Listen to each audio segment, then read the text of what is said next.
Bueno, buenas tardes. Vamos a dar lugar a la quinta y última mesa del encuentro del día, que es sobre cardiología clínica. Soy el doctor Pablo Sutelman. Y primero que nada quería presentar y agradecer la presencia como moderador del doctor Nicolás Manito, que es el jefe de la unidad de insuficiencia cardíaca y trasplante del Hospital Bellvitge. Muchas gracias, doctor. Muchas gracias, Pablo. Yo quisiera dar las gracias por estar aquí, por la invitación y porque la cardiología clínica tiene un papel muy importante y vamos a hablar sobre todo de un tema que ocupa prácticamente no solo las salas de urgencias, sino también las salas de hospitalización, como es la insuficiencia cardíaca. Y para empezar vamos a hablar de un tema también apasionante, como es el tema de los biomarcadores en insuficiencia cardíaca, presente y futuro, por parte de María del Mar Pérez Gil, cardióloga del Hospital Quirón Salud de Madrid. Gracias a los organizadores por la invitación. Gracias también de parte del doctor Martín Reyes, que no ha podido estar aquí por motivos personales. Y bueno, vamos a hablar un poquito de biomarcadores en insuficiencia cardíaca. Es un poquito el resumen de la charla. Seré breve porque estamos todos cansados. Cuando tenemos delante un paciente con insuficiencia cardíaca y congestión, tenemos que valorar muchas cosas, ¿no? Podemos basarnos en la anamnesis, en la exploración física, en las pruebas de imagen, para saber si este paciente está poco o muy descompensado. Y estos parámetros a veces son bastante subjetivos, mucho más de lo que nos gustaría. Contamos también con una serie de biomarcadores que intentan aportar un poco de objetividad a este punto, ¿verdad? Me centraré solamente en el CA125 y en los péptidos natriuréticos, dejando a un lado las troponinas en esta primera parte. El CA125 es una glicoproteína de la familia de las mucinas, que está codificada por el gen MUC16 y que se sintetiza por las células mesoteliares en pleura, pericardio y peritoneo. Hace ya muchísimos años que los oncólogos lo utilizan para el seguimiento de los pacientes con cáncer de ovario y se sabe que este parámetro está elevado en hasta un 2/3 de los pacientes con insuficiencia cardíaca aguda. Trabajos previos han demostrado que es un factor pronóstico independiente en algunas enfermedades, como la amiloidosis, que puede ser un factor independiente de recurrencia en la fibrilación auricular y que también se ha asociado a eventos mayores en pacientes que han tenido un infarto agudo de miocardio y que han sido revascularizados percutáneamente. La fisiopatología del CA125 no es del todo conocida. Se postulan dos mecanismos a través de los cuales el CA125 se sintetiza y se libera a través de un dominio terminal extracelular que es, a través de la escisión proteolítica se manda a la sangre muy fácilmente, lo cual para un biomarcador pues es bastante útil, ¿no? Poderlo detectar en sangre. Estos mecanismos postulados son la sobrecarga hídrica del paciente y mecanismos proinflamatorios que van a hacer que se sintetice más CA125 y que se libere con mayor facilidad. Ha habido muchos trabajos que nos han hablado acerca del factor pronóstico del CA125 y solamente he querido traer este metaanálisis que analizaba pacientes principalmente con insuficiencia cardíaca con fracción de eyección reducida aguda y que recoge 16 estudios en los cuales, pues, la verdad, los españoles tenemos una amplia representación y en los que se vio que, reuniendo a más de 8.000 pacientes, los niveles elevados de CA125 se correlacionaban con mayor mortalidad y mayor tasa de rehospitalización por insuficiencia cardíaca. Aparte, nos podemos hacer otra pregunta, es decir, podemos con el CA125 identificar pacientes que van a ir peor, pero lo podemos utilizar también para guiar el tratamiento, para saber si le subo el seguril, si le bajo el lactone a mi paciente, ¿no? Pues esta pregunta ya se la hicieron hace muchos años unos compañeros del Hospital Clínico de Valencia, liderados por el doctor Julio Núñez y otros hospitales valencianos, donde desarrollaron este ensayo, que es el ensayo CHANCE, que fue un ensayo multicéntrico, aleatorizado, doble ciego, a 2 brazos, que incluyó 380 pacientes que habían sido dados de alta tras un episodio de insuficiencia cardíaca aguda. En los siguientes 180 días al alta se les midió el CA125 y si estaba elevado por encima de 35, se aleatorizaban 1 a 1 a los pacientes a recibir una terapia guiada según los niveles de CA125 o el standard of care. Simplemente guiarnos por la anamnesis, los síntomas, la placa de tórax, la exploración física o las pruebas de imagen. El objetivo principal del ensayo fue la mortalidad por cualquier causa o rehospitalización por insuficiencia cardíaca al año. Los investigadores principales, digamos, animaron a los médicos a, en caso de tener valores de CA125 por encima de 35, pues a aumentar las dosis de diuréticos y en caso de que se alcanzara la dosis objetivo por debajo de 35, pues a reducir estos fármacos. Y también en el grupo de los pacientes con CA125 elevado se animó a los médicos a pautarles más estatinas por una teoría de que, bueno, pues como el CA125 también es un marcador de inflamación y las estatinas tienen un papel potencialmente antiinflamatorio, pues también estos pacientes fueron tratados en mayor medida con estatinas.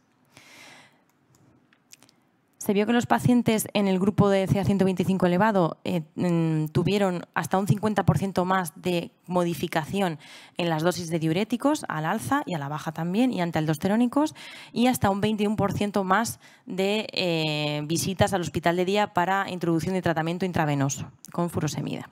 En cuanto a los resultados, pues se vio que hubo diferencias en el número de eventos al año en base a la reducción de las tasas de hospitalización, sin diferencias en la mortalidad. Unos años después, estos mismos compañeros se plantearon si en los pacientes con insuficiencia renal se podían obtener resultados similares. Sabemos que los pacientes con enfermedad renal crónica pues viven permanentemente en un equilibrio muy delicado entre la congestión y la excesiva deplección y lo que quisieron fue valorar a pacientes que ingresaban por insuficiencia cardíaca aguda con deterioro de la función renal a ponerles más o menos dosis de diuréticos en función de los valores de CA125. Se vio que los pacientes con niveles altos de CA125 recibieron mayores dosis de furosemida, lo cual, lógicamente, se tradujo en mayor cantidad de diuresis, y a las 72 horas se vio que los pacientes no solo estaban mejor clínicamente, sino que también habían mejorado parámetros analíticos de función renal. Pasando un poquito a los péptidos natriuréticos, sabemos que son hormonas sintetizadas en los miocitos, secretados en respuesta al aumento de presiones en el ventrículo izquierdo y en la distensión de la pared ventricular y que se almacenan tanto en forma de péptidos activos como inactivos. El CA125 y el ProBNP son así un poco como los mejores amigos, ¿no? Tienen cosas muy parecidas y también diferencias que hacen que se complementen muy bien. En cuanto a las similitudes principales, ambos tienen una correlación positiva, aunque esta es débil, ¿vale? Sabemos que ambos tienen un valor pronóstico independiente de ciertas cardiopatías, tienen una buena correlación con los parámetros ecocardiográficos y nos sirven como guía de tratamiento.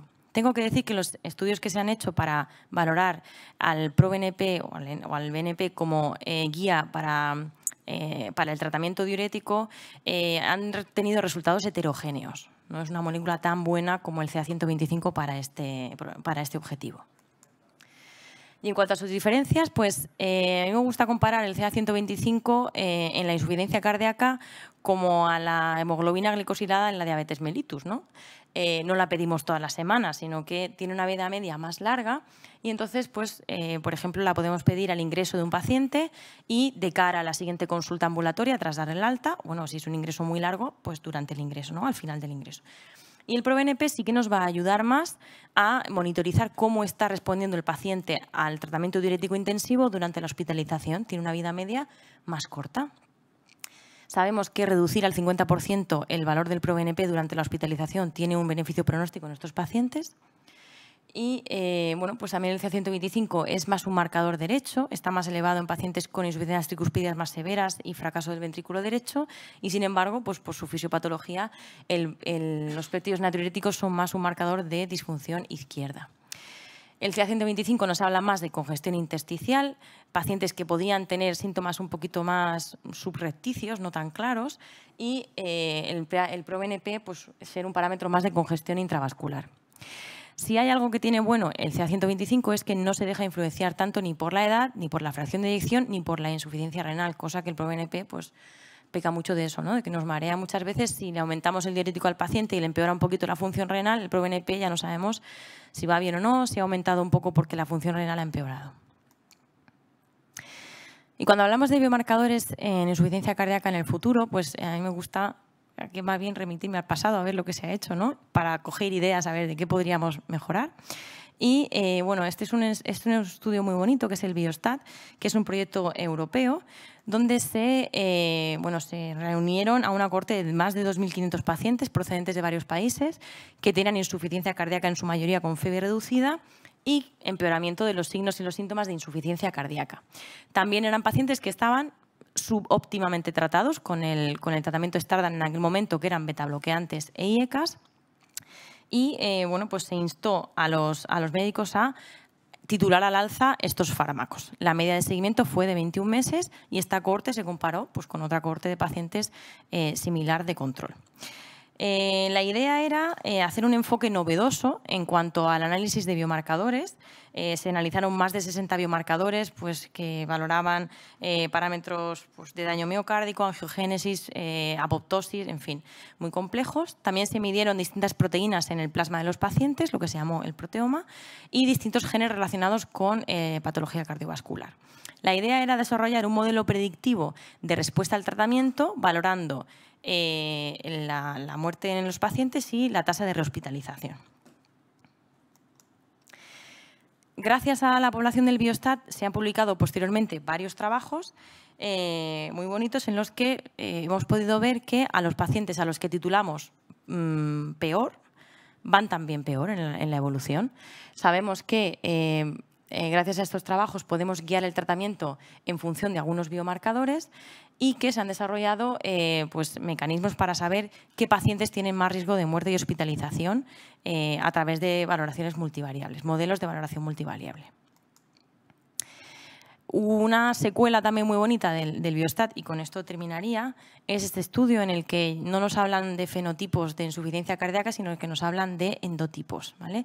Y qué efecto tiene esto en la terapia guiada o en el diseño de esa terapia para pacientes específicos. Los investigadores plantean que, bueno, pues, como los pacientes de insuficiencia cardíaca no son todos iguales, no tienen etiologías similares y cada uno viene pues, de un sitio, no se puede tratar a todos los pacientes por igual. Esto no debe ser café para todos, ¿vale? Los endotipos se definieron como agrupaciones de pacientes que, digamos, agrupados a través de un análisis específico de varios biomarcadores, se seleccionan subgrupos de pacientes que tienen un perfil clínico heterogéneo y a esto le llamaron endotipos. Se recogieron más de 1.800 pacientes del antiguo Biostat que tenían fiebre reducida y en ellos se analizaron más de 90 biomarcadores. Y se instó a la titulación al alza de betabloqueantes e IECAS o ARA2 durante 3 meses. El objetivo fue un combinado de mortalidad por todas las causas u hospitalización por insuficiencia cardíaca a 2 años de seguimiento. Se obtuvieron así 6 endotipos principales y a los investigadores les llamó mucho la atención que había diferencias significativas en cuanto a los resultados clínicos, la titulación al alza de los tratamientos y la respuesta a estos tratamientos. Estamos hablando de la era pre-ARNI y pre-ISGLT2. Se titulaban solamente betabloqueantes e IECAS. Y bueno, dieron un poco con estos perfiles, 6 perfiles de pacientes distintos fenotípicamente, que respondían de forma distinta también a los tratamientos y que tenían en ocasiones pues, peor pronóstico. Llama un poquito la atención pues, el endotipo 4, por ejemplo, bueno, pacientes con más síntomas, más pro-BNP, peor pronóstico, a todos nos encaja, y sin embargo cosas menos esperables como que hubiera endotipo de pacientes que no tenían beneficio de los betabloqueantes, o por ejemplo el grupo 6, que son pacientes más hipertensos a los que se les titulaban perfectamente los betabloqueantes y en ellos tenía un gran beneficio en cuanto a mortalidad y rehospitalización. Y nada más, simplemente pues, hacer un poquito de hincapié en que yo creo que cada día vamos más dirigidos a hacer este traje a medida para cada paciente, que de ello podemos ayudarnos de técnicas muy novedosas y tratar de adaptar el fenotipo y el genotipo, o sea, el tratamiento a este tipo de pacientes para, bueno, pues para mejorar su vida y su pronóstico. Muchas gracias.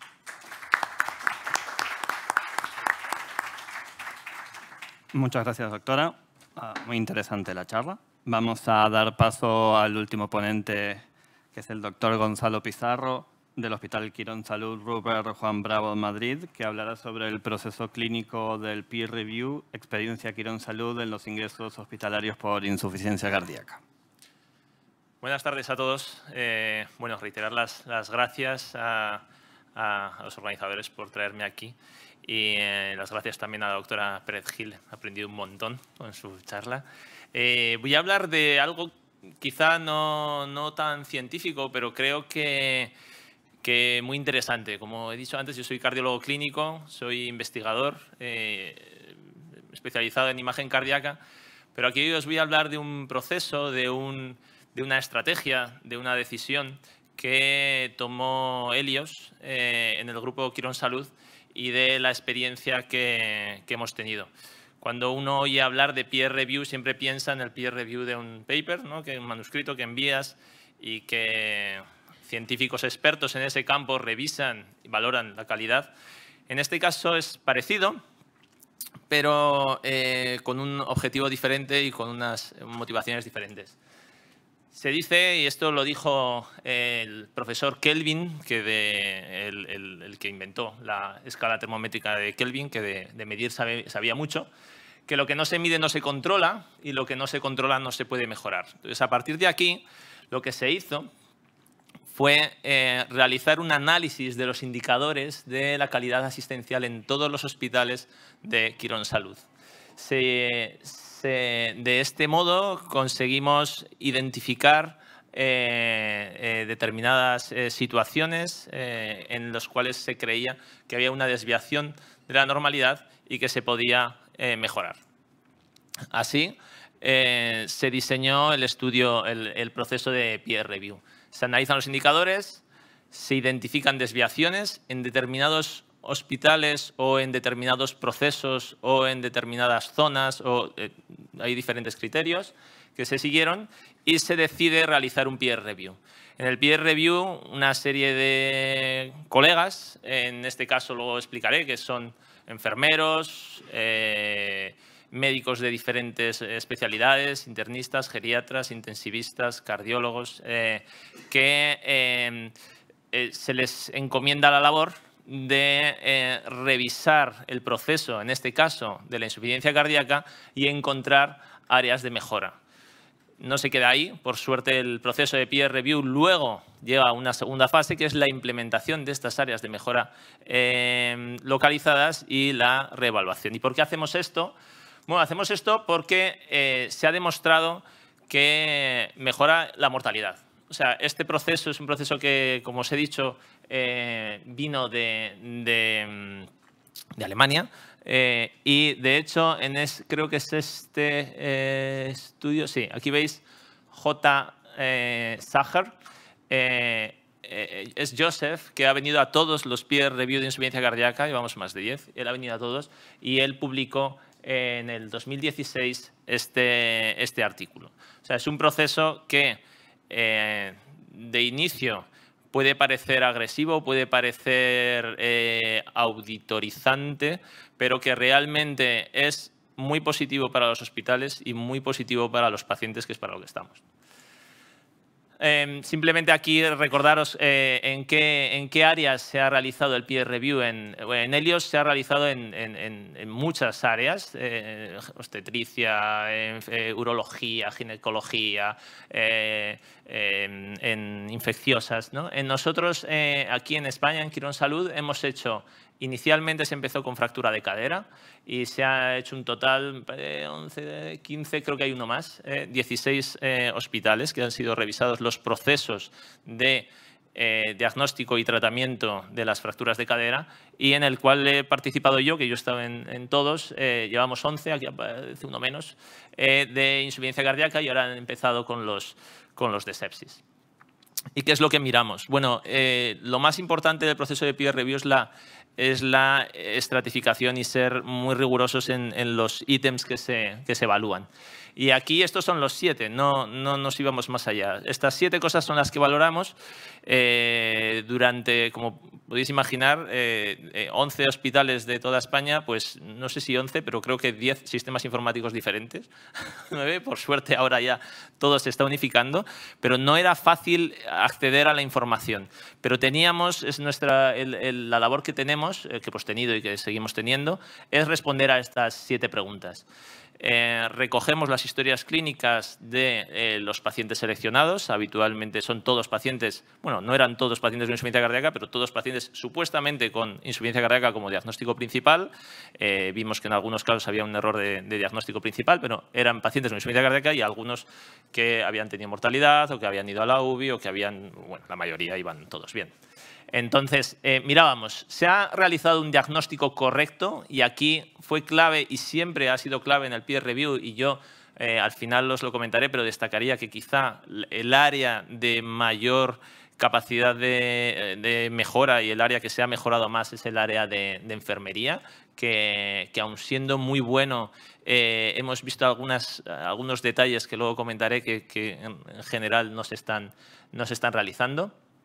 El proceso de tratamiento ha sido el correcto y el adecuado. Aquí nos hemos guiado por las guías de práctica clínica Sociedad Europea de Cardiología. Cuando empezamos con el peer review, pues no sé cuándo hicimos el primero, igual 2016 o, sí, o 2017.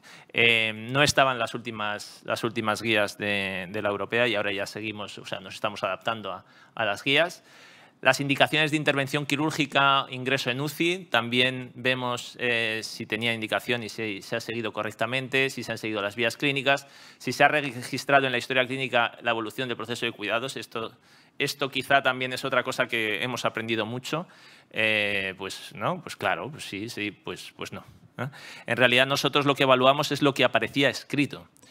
Y luego todos somos médicos, médicos y enfermeras, y sabemos el día a día y nos ponemos en la piel del que estaba allí en la planta viendo a ese paciente de, por ejemplo, 97 años con una insuficiencia cardíaca terminal y que evalúas la historia y dices, pues todo se ha hecho bien, pero no se ha escrito, ¿no? Entonces, es muy importante esto, el registrar en la historia clínica la evolución y el porqué de las decisiones que se toman. Otro aspecto muy importante que hemos visto y que ha sido muy variable en los diferentes hospitales es la coordinación entre los profesionales. De esto, bueno, de esto y de todo. Me parece que hemos sido 10, yo llevo desde el principio, pero creo que hemos sido 10 trabajadores de Quirón Salud los que hemos hecho esto, y todos hemos coincidido en el beneficio para nuestros propios hospitales. Y en esto, claramente, hemos mejorado en nuestros hospitales, ¿no? La coordinación entre los diferentes, sobre todo, en estos casos, sobre todo es entre medicina interna y cardiología, ¿no? Y la documentación del episodio. Aquí hincapié en los consentimientos informados, ¿no? Un paciente que se le transfunde, un paciente que se hace un TAC, un paciente que se le hace una intervención, revisar si tenían los consentimientos en orden y firmados. Como he dicho, nos hemos guiado por estas guías. Y en cuanto al diagnóstico, he intentado resumir al máximo. El diagnóstico adecuado de la enfermedad, pues es que todos lo sabemos, ¿no? Y lo que nos fijábamos era si había síntomas, signos y se describían, porque no es infrecuente ver un informe que ponga paciente que ingresa con disnea, diagnóstico de insuficiencia cardíaca y ya está, ¿no? Y no se hablan de otros síntomas, otros signos. Esto yo creo que o sea, no era muy frecuente, pero sí que hay algún caso en el que se ve. Luego, cuando lees la historia, dices, pues claro, es que no había ninguna duda de que era insuficiencia cardíaca, pero claro, si tú solamente pones disnea y no pones si tiene ortopnea, si tiene DPN, si tiene, pues nosotros creemos que no se lo has preguntado. El electro, y luego pues no pedíamos a los médicos que pidiesen el CA125, pero sí los péptidos natriuréticos, ¿no? Y el eco. El eco es otro punto que yo creo que el peer review ha servido mucho. Hay determinados lugares donde el acceso al eco no era inmediato ni mucho menos. Y yo creo que el peer review ha servido para mejorar los procesos de solicitud y de realización del ecocardiograma. Bueno, pues esto es lo que hacíamos. Es un trabajo duro que nos llevaba mucho tiempo, que nos está llevando mucho tiempo, seguimos haciéndolo. Antes de la pandemia pues íbamos a los hospitales, hemos viajado por toda España, esto es secreto de Estado, donde hemos estado, pero hemos viajado por toda España y últimamente los hacemos de modo telemático. Y analizamos todo esto, ¿no? Se analiza si se ha hecho el electro, cuándo se ha hecho, si se ha hecho una radiografía de tórax, cuándo se ha hecho, si se ha hecho un eco, cuándo se ha hecho, si se ha pedido, por ejemplo, troponina, si se ha pedido creatinina, y cada cuánto se ha repetido. O sea, que el análisis de cómo se hace el proceso de insuficiencia cardíaca de los hospitales pues era muy exhaustivo. Por ejemplo, vitamina B12, albúmina, esto era raro que estuviesen en muchos de los pacientes. Pues esto ha servido, el proceso de peer review ha servido para que muchos hospitales lo implementen y que puedan solicitarlo, porque la mayoría de las veces no es un problema de que no se acuerden o que no sepan que haya que pedirlo, sino que había problemas de logística, que tampoco eran problemas mayores, pero que nos ha servido mucho, ¿no? Y como he dicho antes, cuidados de enfermería. En los cuidados de enfermería, una cosa que es rara es que se pese a los pacientes. En los 11 hospitales que hemos visitado, pues no sé, muy pocos, se pesa a los pacientes. Y esto es como algo que el peer review ha cambiado. ¿Qué tontería poner una báscula en cada planta? Pues no es ninguna tontería.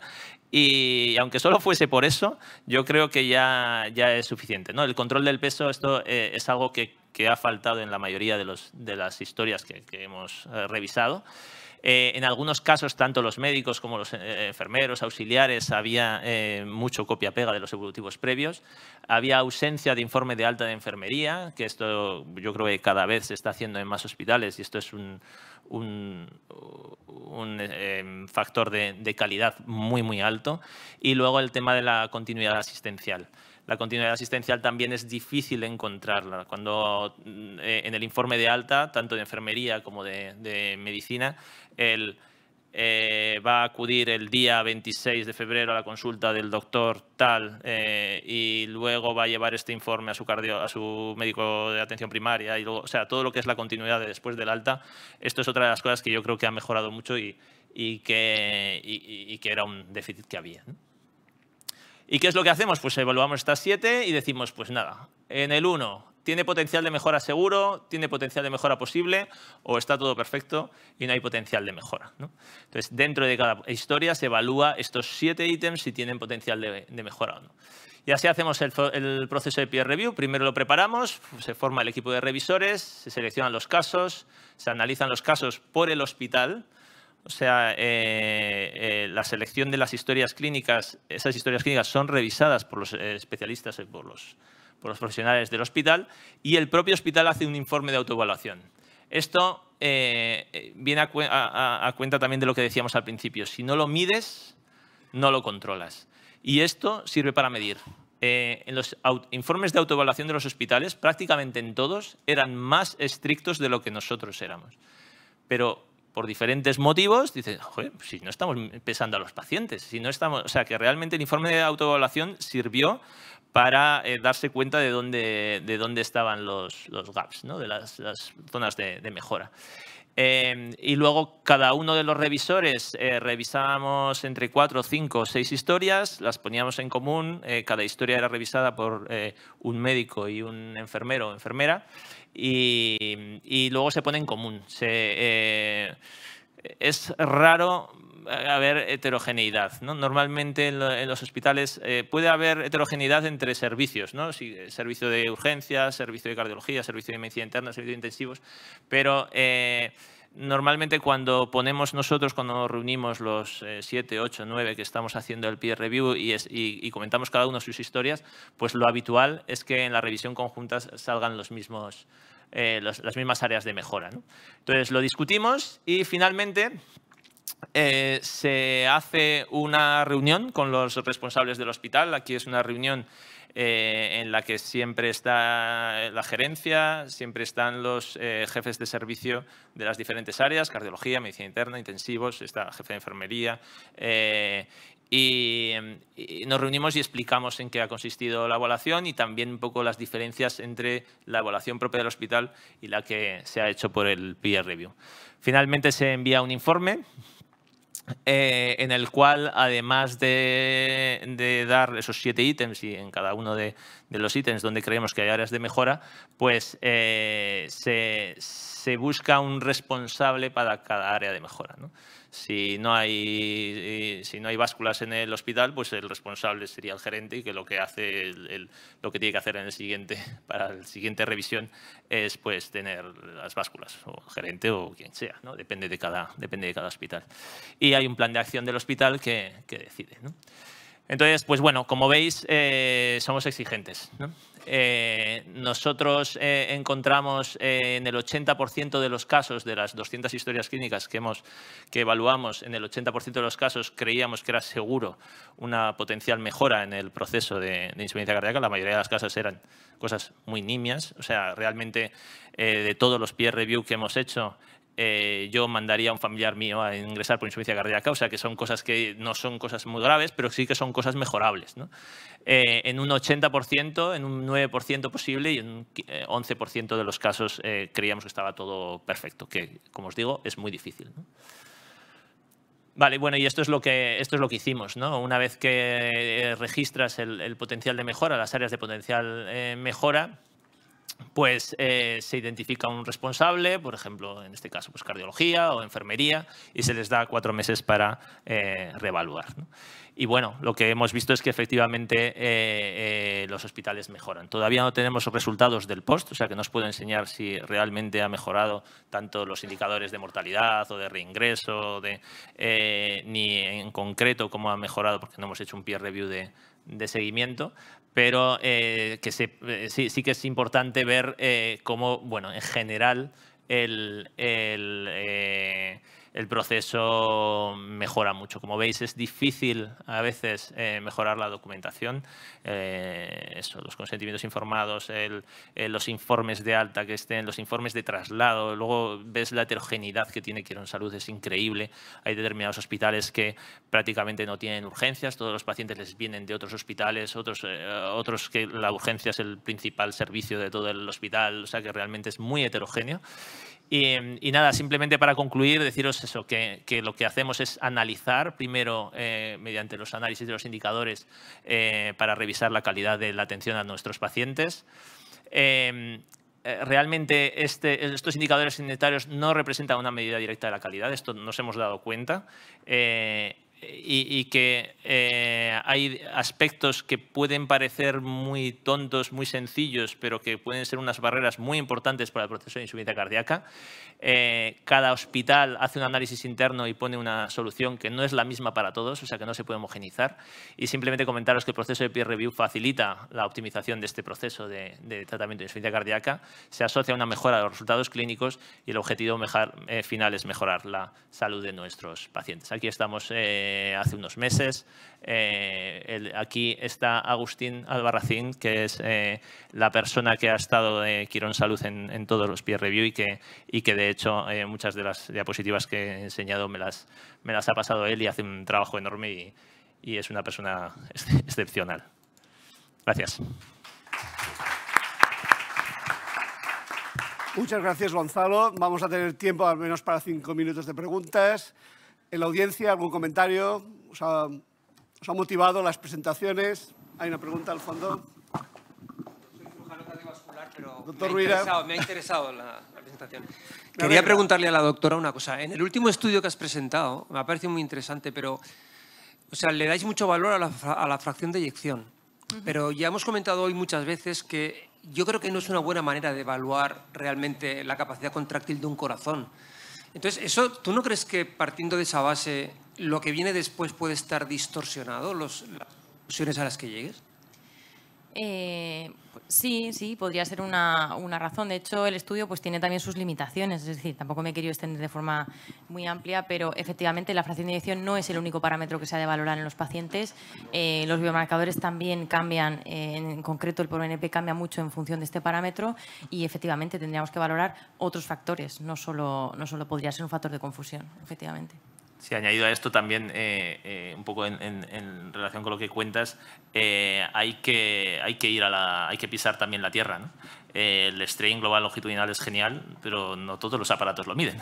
O sea, nosotros tenemos solamente, o sea, tenemos un aparato. Efectivamente, tenemos 5 ecocardiógrafos y solamente 2 pueden medir el strain. O sea que muchas herramientas, el eco es súper disponible, pero La fracción de eyección está muy criticada, perdona Arturo, no sé si estás por aquí, pero la fracción de eyección tiene muchas ventajas, está estandarizada y sobre todo en el día a día, en lo que es la práctica clínica diaria, la fracción de eyección es muy mejorable, pero yo creo que es un parámetro todavía muy útil. Ojalá que en el futuro pierda protagonismo, pero yo no lo creo.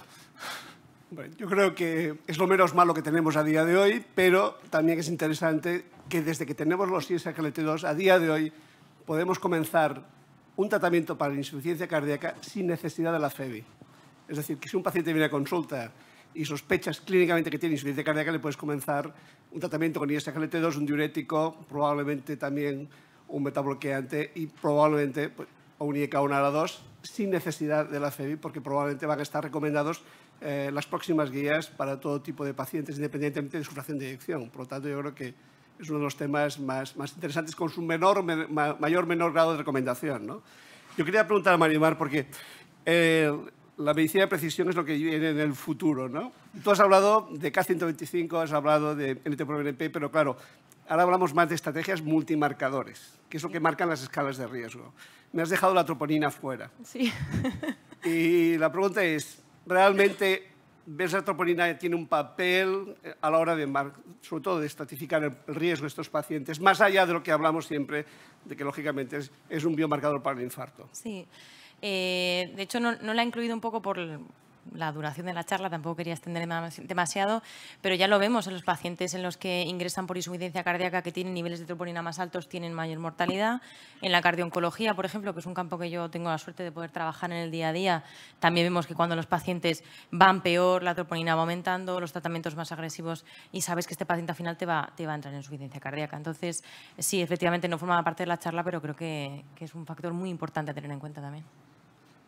Y un tema también importante es que a día de hoy, sobre todo el K125 y en general los biomarcadores, se acompaña mucho del VEXUS, ¿no? El hecho de mirar el eco, la imagen a pie de cama del paciente y contrastar el resultado del biomarcador junto con las pruebas de imagen, ¿no? Yo creo que esto ha cambiado mucho lo que es la práctica clínica y sobre todo la valoración del paciente con congestión, ¿no? Totalmente, y aparte que no podemos coger estos datos aislados. Al final, como he dicho al principio, es un puzzle que tú tienes que hacer con todo lo que el paciente te cuenta, con los datos de la analítica, de la ecocardiografía, mirarle la cava al señor, pues mira las piernas, y todo eso lo tienes que poner en conjunto para acertar, para intentar acertar la mayor parte de las veces, claro. Muchas gracias. Una pregunta, Gonzalo. ¿En el proceso de peer review ha participado algún paciente? No, efectivamente, esto es una cosa que se consideró. No han participado los pacientes. Inicialmente se comentó el tema de la ¿cómo se dice? Que no se pueden conocer los datos de otros pacientes, de eso es, joder, macho, de la confidencialidad, ¿no? Había posibilidades de anonimizar y de intentar, pero no lo hemos hecho. Bueno, se lo voy a recordar. Me parece muy buena idea. Sería importante porque por primera vez en la historia, en el 2021, las guías europeas de insuficiencia cardíaca tenían 2 revisores y participaron 2 pacientes y salen en la publicación de las guías. Entonces yo creo que eso sería una buena recomendación. Sin duda, sí. Yo en el comité de ética de investigación clínica en la Fundación Jiménez Díaz, que pertenezco desde el 2016, no sé cuándo, la visión de los legos y de los pacientes es súper enriquecedora, súper enriquecedora. Y yo creo que en este contexto seguro que también. Tampoco entiendo el papel de enfermería en el diagnóstico, cuando tendría que estar más en la parte que no he visto en ningún lado, lo que es la educación sanitaria, el autocuidado. Ese es el mensaje importante en enfermería, ¿no? Probablemente es lo que tendríais que mirar en peer review más. El diagnóstico es más de, yo creo, una cosa es el diagnóstico de enfermería de las necesidades del paciente, pero yo creo que me falta ver esas líneas de mejora, no sé si está en vía clínica, pero es clave la educación y eso es lo que marca sobre todo el reingreso de estos pacientes. Sin duda. De hecho, las enfermeras que han formado parte o que forman parte del peer review son todas enfermeras Bueno, una de ellas es de UCI, pero las demás son enfermeras de unidades de insuficiencia cardíaca. Entonces, siempre en lo que he comentado antes de la continuidad asistencial, siempre está él y la valoración por enfermería de, bueno, lo que acabas de comentar. Sí que se ha evaluado, sí que se ha evaluado. Una pregunta, doctor. ¿Y han visto mucha variabilidad entre distintos servicios en el tratamiento o en el abordaje de la insuficiencia cardíaca en el peer review? Siendo una enfermedad tan heterogénea que pues, quizás muchos de los pacientes ingresados ni siquiera entran en el servicio de cardiología. Es mucha variabilidad, sí. O sea, mucha variabilidad no tanto en el tratamiento. Yo creo que es que realmente todos hemos coincidido, todos los evaluadores hemos coincidido que el tratamiento es muy adecuado. O sea, que los ISGLT2, o sea, que los pacientes están muy bien tratados y da igual qué servicio lo trate como... Pero sí que te das cuenta de que quizá, o sea, un paciente que ingresa un viernes a las 2 de la tarde por insuficiencia cardíaca e ingresa en el servicio de medicina interna, pues igual hasta el lunes no se le ha hecho un ecocardio. Sin embargo, si ingresa en el servicio de cardiología, sí que se hace durante... O sea, son cosas, son detalles que realmente para eso ha servido el peer review, que los hospitales han podido hacer vías clínicas y vías de gestión para acortar esos tiempos, sobre todo. Bueno, ¿alguna pregunta más? No. ¿No estamos en tiempo? Bueno. Muchas gracias. Muchas gracias a todos. Gracias.